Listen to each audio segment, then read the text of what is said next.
Bismillahirrahmanirrahim. Assalamualaikum warahmatullahi wabarakatuh.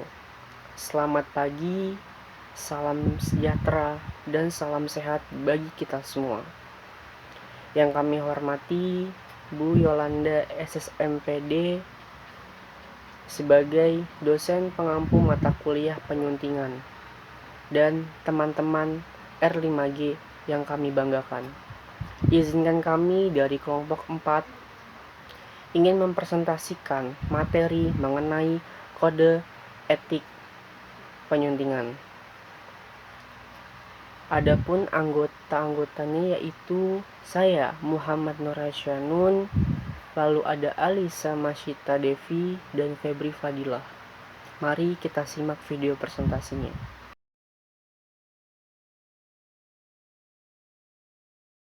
Menurut KBBI ialah asas dan norma yang diterima oleh kelompok tertentu sebagai landasan tingkah laku. Lalu ada Abdul Khair Muhammad. Kata beliau,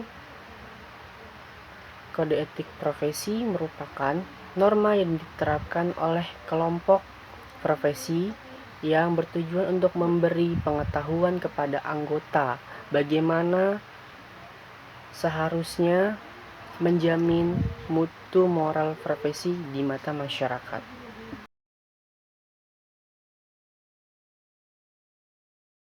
Pun pengertian kode etik penyuntingan ialah merupakan pedoman bagi penyunting dalam menyunting naskah yang dilakukan oleh kesepakatan bersama. Memahami kode etik penyuntingan berarti penyunting harus tahu mana yang boleh dan mana yang tidak boleh dilakukan dalam proses penyuntingan naskah.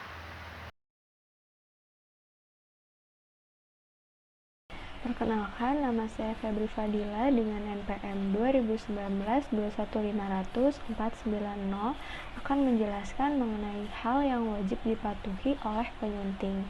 Di dalam penyuntingan tentunya ada beberapa hal yang harus atau perlu diperhatikan. Di dalam buku Rifai tahun 1995, di dalamnya terdapat 6 butir hal yang wajib dipatuhi oleh penyunting.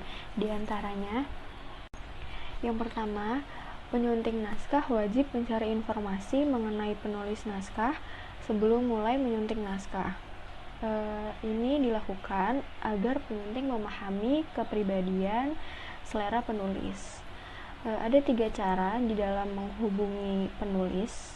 Yang pertama, menghubungi penulis secara langsung melalui temu muka, telepon atau surat elektronik. Yang kedua, melalui editor penerbit yang bersangkutan yang pernah berhubungan dengan penulis. Yang ketiga, melalui penerbit lain yang pernah menerbitkan karya dari penulis tersebut. Yang kedua, penyunting naskah bukanlah penulis naskah. Karena seorang penyunting tidak boleh memosisikan diri sebagai penulis, karena penyunting hanya bertugas membantu penulis atau pengarang agar karya tulis yang dibuat dapat dipahami oleh pembaca. Oleh karena itu, sebaiknya penyunting membatasi kedudukannya antara penyunting dengan penulis naskah. Kemudian yang ketiga, penyunting naskah wajib menghormati gaya penulis naskah. Yang perlu ditonjolkan dalam naskah adalah gaya penulis, bukan gaya penyunting, dan penyunting tidak boleh mengubah gaya penulis walaupun seorang penyunting juga piawai menulis. Yang keempat, penyunting naskah wajib merahasiakan informasi yang terdapat dalam naskah yang disuntingnya. Sebelum naskah dipublikasikan, informasi yang ada dalam naskah merupakan rahasia. Informasi tersebut hanya diketahui oleh penulis dan penyunting. Oleh karena itu, penyunting tidak boleh membocorkan informasi yang ada dalam naskah atau memberitahu cuplikan isi naskah. Saya Alisa Masyita Devi dengan NPM 2019-21500-526 akan menjelaskan 2 poin terakhir tentang kode etik penyunting. Poin kelima, penyunting naskah wajib mengkonsultasikan hal-hal yang mungkin akan diubah dalam naskah.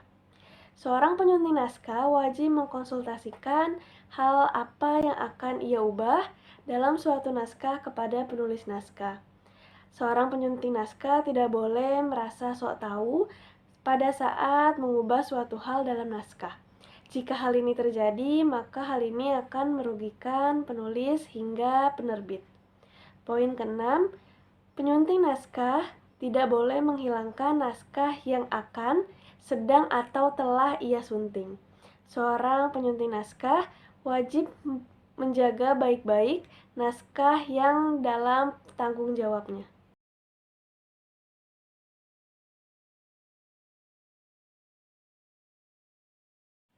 Selanjutnya ada 3 macam penulis. Yang pertama, penulis profesional.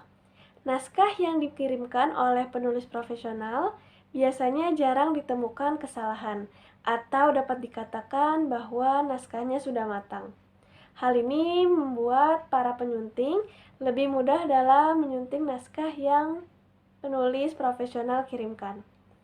Yang kedua, penulis semi-profesional. Naskah yang dikirimkan oleh penulis semi-profesional memungkinkan adanya kesalahan.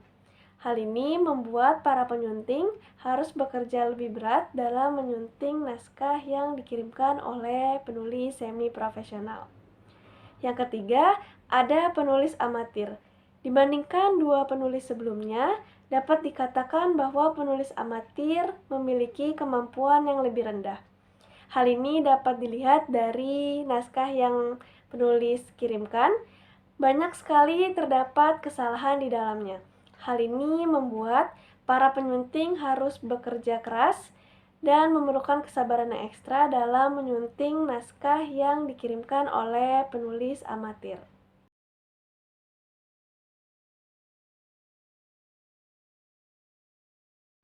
Sanksi pelanggaran kode etik. Yang pertama atau bisa dikatakan yang paling rendah adalah peringatan. Kemudian pemblokiran. Yang terakhir atau yang paling berat adalah hukum pidana atau perdata. Mungkin segitu saja yang bisa kami sampaikan. Kurang lebihnya mohon maaf. Kami pamit. Wassalamualaikum warahmatullahi wabarakatuh.